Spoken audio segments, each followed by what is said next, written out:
السلام علیکم ورحمۃ اللہ وبرکاتہ۔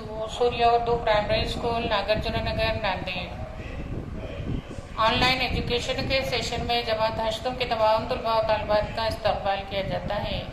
تعلیم ہماری ہر حال میں جاری، اس مقصد کے تحت جماعت ہشتم مضمون سائنس سبق نمبر 5 جوہر کی اندرونی ساخت، اس سبق کا پارٹ 1 دیکھیں گے۔ پیارے طلباء و طالبات، سبق نمبر 5 جوہر کی اندرونی ساخت، ذرا یاد کیجئے۔ نمبر 1 مادے سے کیا مراد ہے؟ نمبر 2 جوہر سے کیا مراد ہے؟ نمبر 3 مادے کا سب سے چھوٹا جز کون سا ہے؟ ہم جانتے ہیں مادہ سالموں سے مل کر بنتا ہے اور سالمہ جوہر سے مل کر تشکیل پاتا ہے، یعنی جو جوہر مادے کی سب سے چھوٹی اکائی ہے، تمام طبعی اور کیمیائی تبدیلیوں میں اپنی شناخت قائم رکھنے والا سب سے مہم ذرہ جوہر کہلاتا ہے۔ خاکہ 5.1 میں کچھ اشیاء کے نام اور ضابطے دیے ہوئے ہیں۔ ان اشیاء کے چھوٹے سے چھوٹے ذرے کی معلومات اور اشیاء کے قسم ظاہر کرنے کے لیے صحیح علامات لگا کر خاکہ مکمل کیجیے۔ اشیاء کے نام ہیں پانی، ضابطہ H2O۔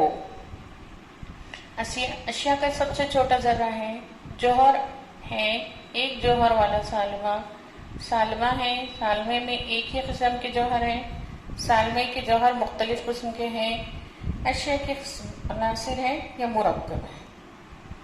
H2O میں کیا ہے؟ جوہر ہے، ایک جوہر والا سالمہ نہیں ہے، سالمہ ہے، سالمے میں ایک ہی قسم کے جوہر نہیں موجود ہے، سالمے کے جوہر مختلف قسم کے ہیں، عناصر نہیں ہے، مرکب ہے۔ ایسے ہی آگے کا آکسیجن H2O کو کرنا ہے، ہیلیم ہے، ہائیڈروجن ہے، امونیا ہے، نائٹروجن ہے، میتھین، آرگان، نیون، کلورین۔ یہ تمام کو دیکھتے ہوئے کہ یہ سالمے والے ہیں، ایک سالمہ ہے یا ایک ہی قسم کے جوہر ہے، سالمے کے جوہر مختلف قسم کے ہیں، عناصر ہے یا مرکب ہے، اس کے بارے میں آپ کو درجہ بندی کر کر لکھنا ہے۔ گزشتہ جماعت میں آپ نے مطالعہ کیا ہے کہ اشیاء کا باریک ترین ذرہ سالمہ ہے۔ کچھ اشیاء کے سالموں میں ایک ہی جوہر ہوتا ہے۔ سالمہ جوہروں کی کیمیائی ملاپ سے تیار ہوتا ہے۔ اس سے ہمیں معلوم ہوتا ہے کہ کیمیائی ملاپ میں حصہ لینے والے عناصر کا باریک ترین ذرہ جوہر ہوتا ہے۔ جوہر کا تصور 2500 سال سے بھی زیادہ قدیم ہے، لیکن یہ تصور زمانے کی غفلت کا شکار ہو گیا۔ جدید زمانے کے سائنسدانوں نے تجربات کے ذریعے جوہر ہی نہیں بلکہ اس کی اندرونی ساخت کی بھی وضاحت کی ہے، جس کا آغاز ڈالٹن کے جوہری نظریے سے ہوا۔ کیا آپ جانتے ہیں بھارتی سائنسداں کنارڈ 600 سال قبل مسیح کے نظریے کے مطابق مادے کے باریک ذروں کی تقسیم کی ایک حد ہوتی ہے۔ مادہ جن نا تقسیم پذیر ذرات سے بنا ہے، انہیں کنارڈ نے جوہر کا نام دیا، یعنی سب سے مہم ذرہ۔ ان کا یہ بھی ماننا تھا کہ جوہر ناقابل فنا ہے۔ یونانی فلسفی ڈیموکرٹس 5ویں صدی قبل مسیح نے اپنا نظریہ پیش کیا ہے کہ مادہ چھوٹے چھوٹے ذروں سے بنا ہوتا ہے جنہیں تقسیم نہیں کیا جا سکتا۔ مادے کے باریک ترین ذروں کو ڈیموکرٹس نے ایٹم نام دیا۔ یونانی زبان میں ایٹوماس یعنی ناقابل تقسیم۔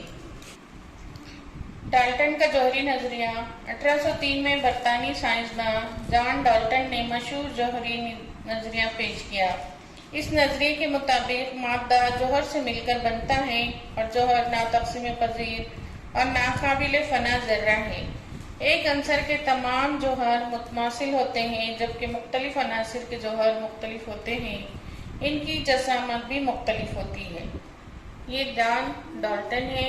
ان کا جوہر کا ابتدائی ساخت عمل کیجیے۔ ایک ٹھوس گیند اور بوندی کا لڈو لے کر ہاتھ سے دبائیے، کیا ہوگا؟ ٹھوس گیند کو تیز دھاردار چھری سے احتیاط سے کاٹیے، آپ کیا مشاہدہ کریں گے؟ بوندی کے لڈو کے اندرونی ساخت اس کے باریک ذروں یعنی بوندی کے ایک دوسرے سے چپکنے کے سبب تیار ہوتی ہے، لیکن ٹھوس گیند کی اندرونی ساخت میں ایسی کوئی چیز نہیں ملتی۔ اس سے یہ بات سمجھ میں آتا ہے کہ ڈالٹن کا وضاحت کردہ جوہر کسی سخت ٹھوس کرے کی طرح کوئی ساخت نہ رکھنے والا ہے۔ ڈالٹن کے جوہری نظریے کے مطابق جوہر میں مادے کی تقسیم ایک جیسی ہوتی ہے۔ 1897 میں جے جے تھامسن نامی سائنسداں نے جوہر کے اندرونی موجودہ منفی برقی ذروں کو دریافت کیا اور ڈالٹن کے نظریے کو جھٹکا لگا۔ تھامسن نے تجربات کے ذریعے ثابت کیا کہ جوہر کے اندر موجود منفی برقی ذروں کی جسمات ہائیڈروجن جوہر کی بنسبت 1800 گنا کم ہے۔ ان ذروں کو الیکٹران نام دیا گیا۔ تمام عام مادے قدرتی طور پر برقی نقطہ نظر سے معتدل ہوتے ہیں، یعنی مادے کی سالمات اور وہ جوہر جن کے کیمیائی ملاپ سے یہ دونوں بنتے ہیں برقی طور پر معتدل ہوتے ہیں۔ اندرون میں منفی برقی الیکٹران ہونے کے باوجود جوہر معتدل کس طرح ہوتا ہے؟ تھامسن نے جوہر کے ساخت کو پڈنگ کی طرح بتا کر اس مشکل کو دور کیا۔ کیا آپ جانتے ہیں پلم پڈنگ یا پلم کیک کرسمس کے وقت بنایا جاتا ہے؟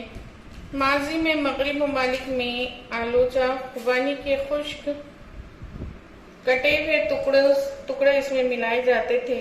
آج کل اس کی جگہ کشمش یا کھجور کے ٹکڑے ڈالے جاتے ہیں۔ بتائیے تو بھلا اسٹائکر سے آپ نے کیرم کی گوٹ کو نشانہ لگایا اور نشانہ چوک گیا تو اسٹائکر کس سمت جائے گا؟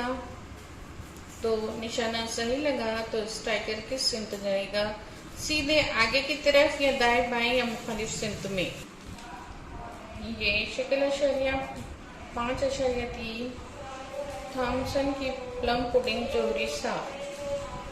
آئیے دماغ پر زور دیں، آپ کی رائے میں تھامسن کے جوہری ساخت کے مطابق جوہر کی کمیت کس طرح تقسیم ہوگی؟ یہ تقسیم ڈالٹن کے جوہری نظریے کے مطابق ہر جگہ مساوی ہوگی یا غیر مساوی؟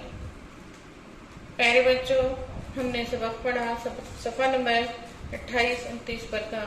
ویڈیو کے ساتھ ساتھ بک کتابیں کھولیں اور کتاب پر بھی نظر ڈالتے رہیں اور ویڈیو بھی دیکھتے رہیں تو انشاءاللہ سبق سمجھیں گے۔ آئندہ ویڈیو میں آئندہ سبق پڑھیں گے۔ آج کے لیے اتنا ہی، اللہ حافظ۔